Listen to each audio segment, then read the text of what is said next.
亂真久的這美伊戰爭呢，即馬看起來是咧要會當收煞。除了是卡達做公親來協調以外，這美伊兩國嘛透過阿曼針對着重開荷姆茲海峽來協商。也毋過這伊朗國內呢，這民意是真無共的，有人反對甲美國壓頭，嘛有人是希望講會當趕緊結束衝突，救經濟。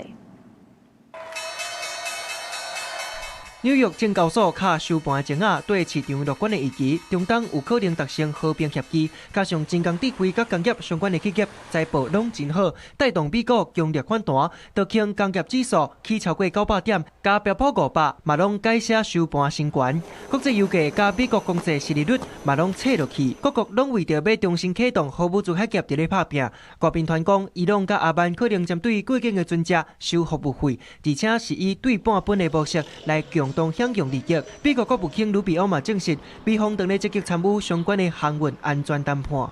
I think that there's a conversation and a negotiation that we are involved in between Oman and Iran on how more ships can be able to go through there safely in the short term as we move towards these longer term talks about denuclearization.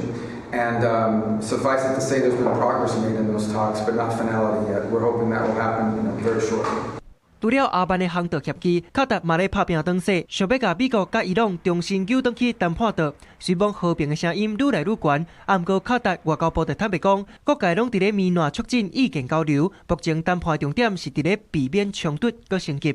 Right now, we don't have anything on the books when it comes to direct talks, of course. We are doing our job as mediators along with Oman and the other mediators and Pakistan and everybody in the region in exchanging ideas between parties. 雖望國際攏為着和平佇咧努力，不過伊朗的民眾煞意見無共款，有人對美國長期施壓足袂爽的，對未來協議有高度的懷疑，甚至閣主張無應該這麼簡單就講和。嘛有人認為長期的軍事對抗甲制裁已經讓伊朗的民生經濟受到真重的打擊，不如盡早結束政治的西固照角。وضعیت اقتصادی که برای مردم ما الان خوب نیست ولی این وضعیت نه جنگ نه صلح به نظر من هر چه زودتر تموم بشه خیلی بهتره. انتقامی سخت خواهیم گرفت.